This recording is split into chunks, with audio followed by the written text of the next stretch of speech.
ازيكم يا شباب؟ اهلا بكم في فيديو جديد. انا مصطفى ودي سوردي.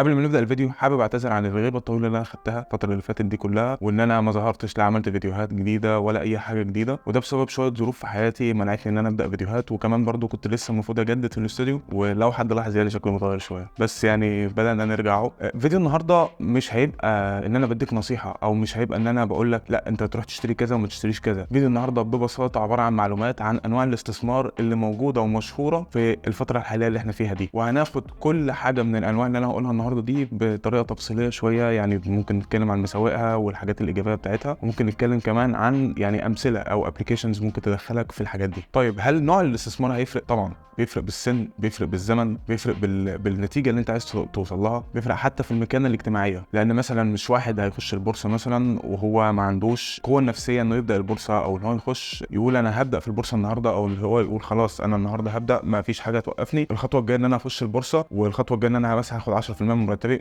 مش كل الناس تعمل الحركات دي، ومش كل الناس بتاخد القرار ده بسهوله. في ناس شايفه ان البورصه بسبب الدراما، او بسبب الكوميونتي اللي كان حوالينا قبل كده، والباست اكسبيرينس برضو بتاعت ان احنا بنشوف الناس تانية، بيشوف ناس تانية شايفه ان هي خسرت في البورصه. ده مسلسل معين واحد جاله القلب في المسلسل عشان خسر فلوسه كلها في البورصه. او الذهب اللي الناس واخده عنه فكره ان هو طالما مضمون وكسيب وهتكسب على كل 10 سنين هتكسب. او حتى العقارات اللي الناس واخده عنها فكره ان هي افضل استثمار. لا، كل حاجه برضو ليها مساوئها ولها عيوبها، وزي ما لها عيوبها ومساوئها هي برضو لها ايجابياتها، ليها برضو نقط القوه بتاعتها اللي تخليها تمتاز عن باقي انواع الاستثمار. وعشان كده لو ما كانش ليها ايجابيات ما كانش هيبقى نوع مشهور او نوع الناس بتحبه. فخلينا نبدا باول حاجه وهي الذهب. من مميزات الذهب فهو يعتبر اول حاجه الناس بتبدا تتكلم عنها، ولما يبدا يقول لك ايه انا عايز احوش او عايز احط فلوسي في حاجه، انا مسافر مثلا وعايز انقل فلوسي، يقوم يقول لك حطها في ذهب، اشتري ذهب، عايز تتجوز، عايز تكون حاجه، احفظ فلوسك في الذهب. هو اي نعم حقه مضمون، ومن مميزاته ان اولا هو حقه مضمون، وده نقدر نشوفه في اداء ال 30 ولا ال 40 ولا حتى ال 100 سنه اللي فاتوا. هنلاقيه كل سنه بيطلع في اللونج تيرم، وفي اقتصاد دول كامل قايم على الذهب، على الماينز، او اللي هي المناجم بتاعه الذهب. حاجه زي التشاد او كونغو او السنغال موجود فيها كميه جولد ماينز او مناجم ذهب موجوده، اقتصادها قايم على ان في شركات من بره بتيجي تاخد الذهب ده وهي تديهم نسبتهم، هم بياخدوا نسبتهم وبيمشوا. وقبل اي شيء هو برضه حاجه من المعادن النفيسه اللي ليها قيمه، اللي هي نادره في باطن الارض، عشان كده هي ليها قيمه. تاني حاجه برضه عايز اتكلم عليها وهي العقارات او ريل استيت، وده من اكتر انواع الاستثمار اللي الناس بتحبه. يعني تخيل مثلا كام واحد انت بتقول له تعال نخش يلا استثمار، يقول لك انا هروح اشتري شقه في التجمع الخامس، هروح اشتري شقه في العاصمه الاداريه، هروح اشتري استوديو في اي حته، هشتري في مدينه بدر مثلا. يعني مش عامل لي يروح يسكن في مدينه بدر، مش عارف انا. يعني تلاقي مثلا واحد يقول لك انا راح اشتري شقه، عايز اجمد فلوسي في شقه، عايز يا عم احفظ قيمه فلوسي في شقه، عايز اروح اشتري استوديو جديد في العاصمه الاداريه، اشتري متر اداري اللي هو الشقق الاماكن الاداريه او الجراشات الاداريه او ايا كان اسمها الاوفيسز. يعني يقول لك انا هحط فلوسي في اوفيس واجره ويعمل لي فلوس، او هستنى 5 سنين وابيعه تاني. او يقول لك انا هشتري شقه في كومباوند جديد في التجمع الخامس، منزل اسعار حلوه قوي والمتر سعره رخيص، كمان سنتين 3 5 10 سعر المتر هيغلى. زي مثلا منطقه بيت الوطن اللي من 5 سنين كان سعر المتر فيها ب 5000 جنيه، والنهارده ممكن يكون تقريبا عدى 16000 جنيه واحنا بنتكلم النهارده. وخصوصا بعد ظروف الفتره اللي فاتت دي والريل استيت، كل شركات الريل استيت اللي علت اسعار الشقق بتاعتها والبرودكتس بتاعتها، فاظن برضه هيكون المتر كسر فيها 21000 جنيه. طيب احنا دلوقتي قلنا الذهب والعقارات، طب نتكلم عن عيوب الذهب طالما اتكلمنا عن المميزات. الاول عيوبه انه تحركاته بطيئه، بغض النظر عن الفتره اللي فاتت اللي حصل فيها ان سعر الذهب كان بيطلع 300 400 600 الف جنيه في اليوم، او في الاسبوع كله تلاقيك كسبان في الذهب، بدل ما انت كنت شاري 10 جرام بكذا تلاقيك كسبان في فرق 10 جرام 12000 جنيه 13000 جنيه في خلال الاسبوع. لكن في الاسعار العالميه، ودي اللي انا بتكلم عليها، تحركاته بطيئه. الاونس مثلا ممكن يبقى ب 2000 دولار، ممكن النهارده يزيد على بعضه كله 33 دولار، وينزلهم تاني يوم 50 دولار، ويطلع تاني يوم 12 دولار. ملوش تحركات سريعه زي باقي المنتجات او باقي الادوات الاستثماريه اللي انا هقولها برضو في الفيديو ده. بس هي اداه للناس اللي هي الاولد سكول، اللي بتحب الحاجه ذهب او حاجه ممسوكه في ايديهم. هم الناس الاولد سكول بيحبوا العقارات وبيحبوا الذهب. فهو لونج تيرم، بس الناس الستايل القديم بتحب تشتغل بيه، وانا ما عنديش مشكله في ده. زي ما قلت قبل كده هي اداه استثماريه زي اي اداه، لو كانت وحشه ما كانتش الناس حبتها، وما كانتش بتكسب ما كانتش الناس حطت فلوس فيها. نتكلم عن عيوب العقارات. اول حاجه فيها وهي بطء السيوله، بطء التحركات. يعني من الاخر لو انت عندك شقه ب 3 مليون جنيه مثلا، انت كنت شاريها ب 2 مليون ودلوقتي سعرها 3 مليون جنيه، وانت عرضتها للبيع ب 3 مليون جنيه، على ما يجي لك حد يشتري منك سواء هيساومك ان هو يقسط لك المبلغ، سواء ان هو يقول لك هدفع لك مبلغ دلوقتي والنص التاني لما استلمها هينزل معاك في السعر.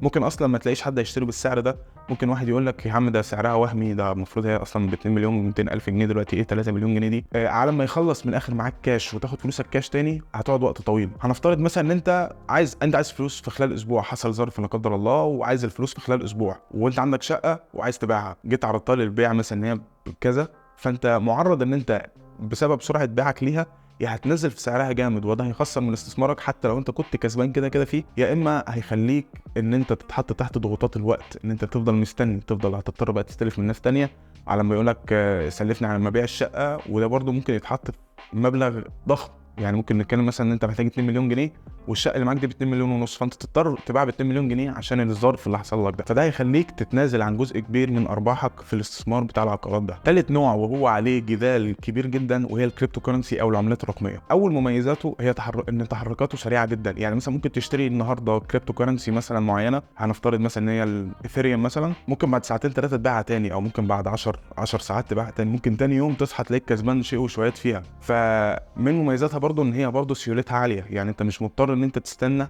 عشان تبيع، انت ممكن تبيع في ساعتها على طول. واحده كمان من مميزاتها ان اختياراتها كتيره جدا، يعني مثلا لو دخلت على coinmarketcap.com وشوف كميه الكريبتو كورنسيز الموجوده، سواء بعيده بغض النظر بقى عن بيتكوين وايثيريوم والدوش كوين والكلام ده، لا انت هتلاقي فيه كميه جباره، حاجه زي ترون مثلا، حاجه زي ريبل، الحاجات دي كلها موجوده على coinmarketcap. وده مش اعلان ليهم، ده انا بس بديك مثال، يعني انا بقول لك بس مثال ان هو موجود في منصه معينه انت بتشوف عليها كل الكريبتو كورنسيز.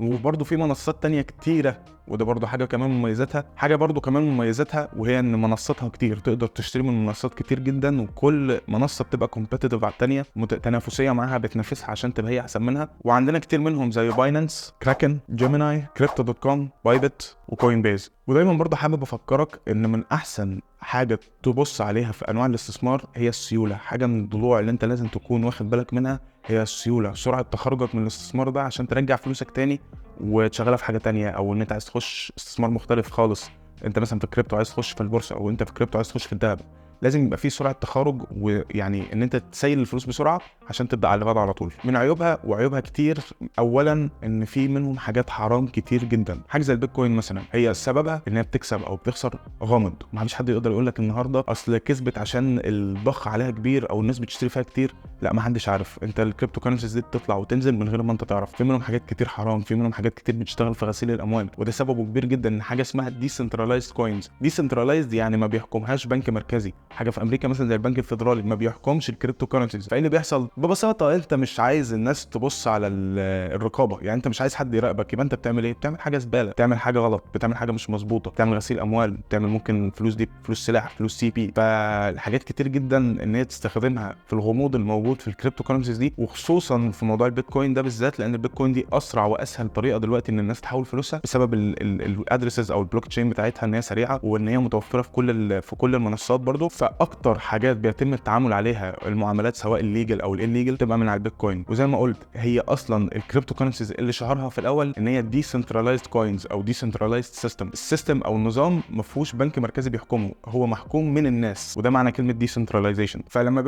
بيبقاش مثلا في فيدرالي او ما يبقاش في بنك مركزي بيحكم الكلام ده او قانون بيحكم الكلام ده، طبيعي معمول عشان الشبهات او الفلوس المشبوهه تتحرك بالترانزاكشنز عن طريق البيتكوين. فده برضو خلاها مكان كبير برضو لعمليات النصب، والنصب فيها كتير واحنا عارفينه كتير جدا، وشفناه في موضوع المحفظه، وشفناه في موضوع ان واحد يعمل ويب سايت يقول لك اشتري من خلال بيتكوين، وتخش تشتري بيتكوين ما تلاقيش الفلوس وما تلاقيش الحساب وما تلاقيش اي حاجه اصلا، وتكتشف في الاخر ان المنصه دي ضحك على ناس كتير جدا. وكمان دي مشكله كبيره، حاجه زي باينانس مثلا لما لونا دي عمله رقميه اسمها لونا، كانت من فتره كانت ب $100 مره واحده بدون اي مقدمات. انا كنت فاكر وقتها حصل الكلام ده الساعه 3 بالليل 3 الفجر، كانت ب $100 مره واحده بقت بواحد من الالف، يعني شيء لا يصدق. وكمان باينانس منعت الناس ان هي تشتري وتبيع فيها، يعني اللي اوريدي معاه لونا مش هيعرف يبيعها، واللي عايز يشتري لونا مش هيعرف يشتريها. فكده انت اللي هو احنا لبسناك في فلوسك، انت لو معاك $10,000 مثلا او $10 مثلا ومش هتعرف تبيع. انت مثلا لو ب $10,000 وانت مثلا كان ب $100 ونزلت $80 وانت عايز تبيع تلحق فلوسك، هم اصلا مانعينك. ليه؟ لان مفيش سيستم. حاجه زي FX كوين اللي صاحبها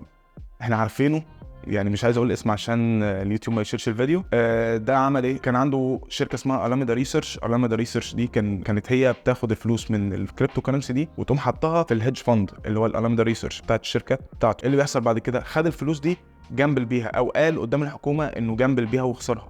بس اللي حصل ايه؟ انه خد الفلوس ليه؟ هو عمل ان هو خسرها وعمل ورقه ان هو خسرها، وبعد 5 سنين حكم في الموضوع ده ولا 3 سنين حكم في الموضوع ده خد 25 سنه. شوف بعد 3 سنين والناس برضو لسه ما خدتش فلوس ولا هتاخد فلوس. ففي النصب فيها كبير جدا وزائد حرمانيتها. وفي حاجه برضو اسمها دي فاي كوينز. دي فاي كوينز دي برضو منها حاجات شويه تبع الشريعه الاسلاميه، بس برضو انا بحب ابعد عن الشبهات خالص. انا بتكلم في الفيديو ده ان انا مش بنصحك اقول لك تشتري في الكريبتو كرنسي، بس احنا بندردش مع بعض، بنعرف مع بعض برضو الكريبتو كرنسي دي عباره عن ايه، عشان لو حد سالك، حد كلمك في حاجه، تبقى برضو عندك خبره، يعني للعلم بالشيء بس مش اكتر. واخر حاجه قبل ما اقفل موضوع الكريبتو كرنسي ده، زي ما قلت هو تحركاته سريعه عشان تكسب بسرعه، بس برضو ممكن تخسر بسرعه.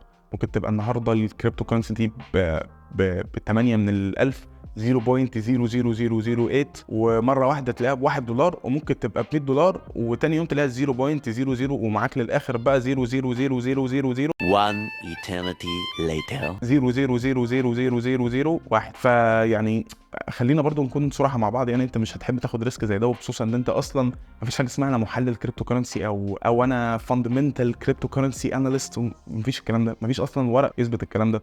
مفيش حاجه تقول لك ده احنا عندنا الفاندمنتالز بتاعه الكريبتو كرنسي واحنا هنعمل لك مش عارف تحليلات على الكريبتو كرنسيز معينه تقدر تشتري فيها وهتكسب الفتره اللي فاتت. كل الكلام ده بيبقى بولشيت من الاخر. يعني مفيش اصلا حاجه اسمها انا في تحليل معين عملته للكريبتو والكريبتو هتطير وتو ذا مون. غير كده كمان في حاجه اسمها ميم كوينز. ميم كوينز دي اللي هي شبه الدوش كوين مثلا، بيعملوها عشان الميم، ودي بتبقى عباره عن جامبلينج، اللي هم بيراهنوا في الفلوس دي انها تكسب خلاص. كل ده جامبلينج طبعا، وده يعني بالاضافه انه حرام، ده غلط استثماريا ان انت ما ينفعش تخش تجامبل بفلوسك اصلا. نيجي الرابع نوع وهو الاسهم او البورصه. ودي بصراحه يعني عشان برضو ما اكونش بايظ لاي حاجه، انا بحب النوع ده وده المفضل ليا وده اللي انا بنصح بيه. اول خط اول ما نبدا نقول يا استثمار ببدا بالبورصه على طول. يعتبر هي نوع فاندمنتال في الاقتصاد المصري او الاقتصاد بتاع البلد اللي احنا بنتاجر فيها ببورصتها. البورصه دي مؤشر حلو اقتصاديا للمستثمر الخارجي انه يشوف البلد اخبارها ايه في الاستثمار او في الصناعه او في الاستيراد والتصدير. احنا برضو بنشوف الكلام ده كله من خلال البورصه. انا مستثمر اجنبي، بدل ما اخش ابدا في شركه وابداها هنا، انا بشوف البورصه من بره عامله ازاي. في شركات كويسه، في شركات بتعمل ارباح، انا ممكن اخش استحوذ على البورصه دي، او استحوذ على الشركه دي، وكده انا دخلت كمستثمر اجنبي لشركه مصريه كمستثمر اجنبي في مصر. مثلا انا افترض مثلا ان اي شركه اماراتيه داخله مثلا تشتري في حته، شركه زي ابو قير داخله تشتري مثلا فيها 10% 15%، ممكن تاخد ميجر ستيك 35% 40%.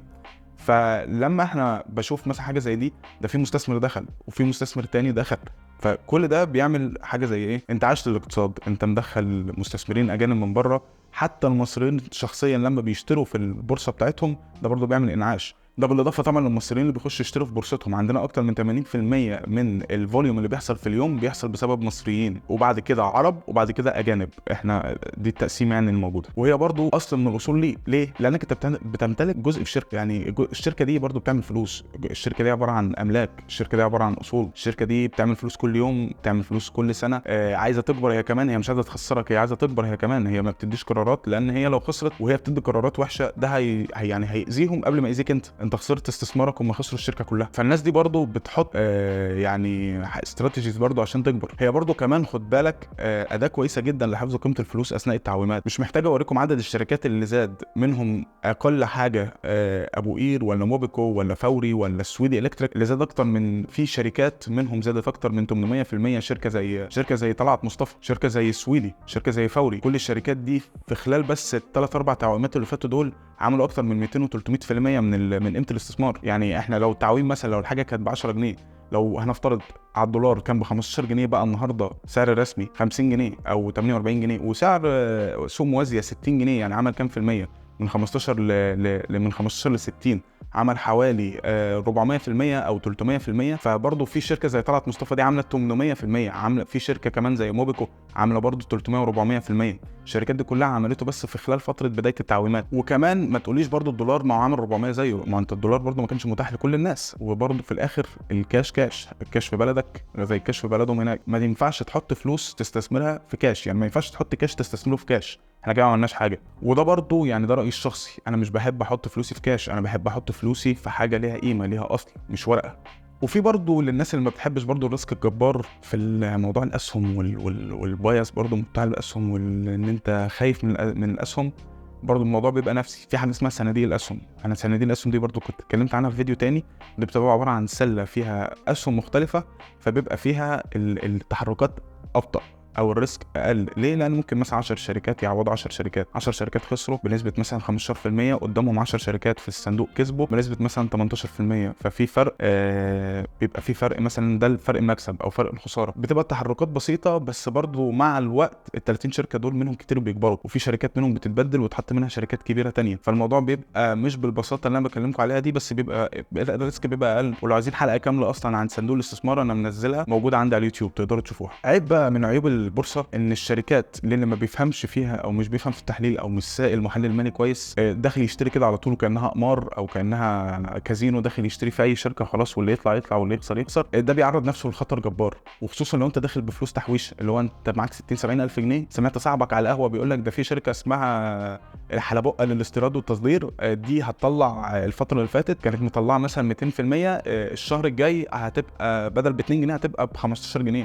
اشتري فيها، فتحط انت 60,000 جنيه تلاقي ال 2 جنيه دول بقوا ربع جنيه، او ما تلاقيش اصلا يعني اقل من ربع جنيه عادي. ممكن يبقى الشركه سعرها اقل من ربع جنيه، فتلاقي صاحبك اللي قالك حلبقه ده يقول لك في الاخر ايه يا صاحبي؟ ده استثمار، والاستثمار مكسب، ممكن تخسر، فانا ماليش دعوه. انت حطيت فلوسك في الحاجه دي، انا ما قلتلكش تحط، ده انا بس كنت بقترح عليك ما غصبتكش. فيخلع من الموضوع وانت اللي تلبسه كله. برضه حاجه كمان، اجراءاته القانونيه كانت زمان قضاء، دلوقتي بقى الموضوع اسهل بقى اونلاين. فالموضوع بقى اسهل بكتير ان انت تخش من تكات زرار على الابلكيشن وخلاص تبدا تخش في البورصه المصريه او تخش في اي بورصه. بس انا بتكلم على البورصه المصريه عشان يعني دي اللي احنا بنتكلم عنها اكتر، بنبص على اخبارها اكتر. وغير كده الكلمات اللي انت ممكن تسمعها كتير في البورصه ممكن ما تفهمهاش، حاجه زي سيوله، تخارج، ليكويديتي، اللي هو الليكويديتي اللي هي السيوله، فوليوم، حجم، بايو بيد، الكلام ده كله ممكن يبقى ستوب لوس، ستيك بروفيت. الكلام ده كله ممكن ناس كتير قوي ما تعرفوش، ممكن ناس وهي بتتفرج على الفيديو دلوقتي فاهماه، بس في ناس كتير برضه ممكن ما تعرفوش. وعشان كده انا قريب ان شاء الله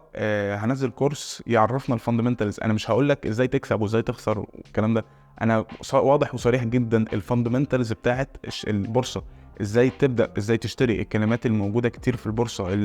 عموما سوق الاسهم مش البورصه بس، سوق الاسهم كله، سواء بونز اللي هي السندات، سواء اوبشنز اللي هي عقود الاختيار او اللي هي الباينري اوبشنز او اسمها اوبشنز يعني، فيوتشرز اللي هي العقود الاجله. فالكورس ده هيبقى نازل شامل بس الفاندمنتالز عشان تفهم البورصه اكتر وتخش وانت عارف الكلمات او اللي انت داخل على ايه وبتعمل ايه. اخر نوع، والنوع ده انا بحب اسميه بتاع الطبقه الالترا هاي نتورث، او مثلا بتاع نجيب ساويرس، او بتاع الناس الهاي هاي هاي قوي، ان هم يستثمروا في حاجه اسمها الاستثمار البديل او الديريفاتيف انفستمنت او الالترناتيف انفستمنت. ده بيبقى ليه؟ ده بيبقى عباره عن ايه اصلا؟ او بيبقى قبل ما نقول ليه، ده بيبقى عباره عن ايه؟ ده بيبقى مثلا انت في لوحه معينه عايز تشتريها، في ساعه رولكس معينه عايز تشتريها، فانت بتشتريها بغرض الاستثمار. انت ما بتلبسهاش، انت بتجيبها تاخدها عندك، تحطها في مثلا فاترينا ازاز عندك في البيت، بوكس ازاز اللي انت بتحافظ عليها لغايه ما سعرها يعلى تاني فترجع تبيعها تاني.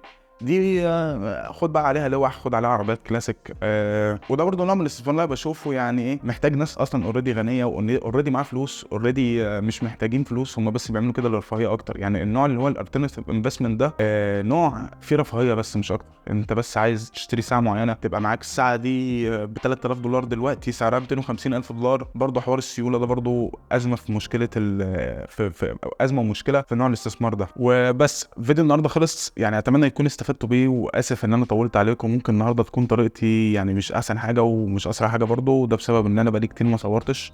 بعتذر لكم تاني. ان شاء الله الفتره الجايه برضه هننزل فيديوهات اكتر سواء على اليوتيوب او على التيك توك. اتمنى تكون عجبكم الفيديو واستفدتوا بيه. اشوفكم الفيديو الجاي. انا مصطفى ودي صورتي، تحياتي.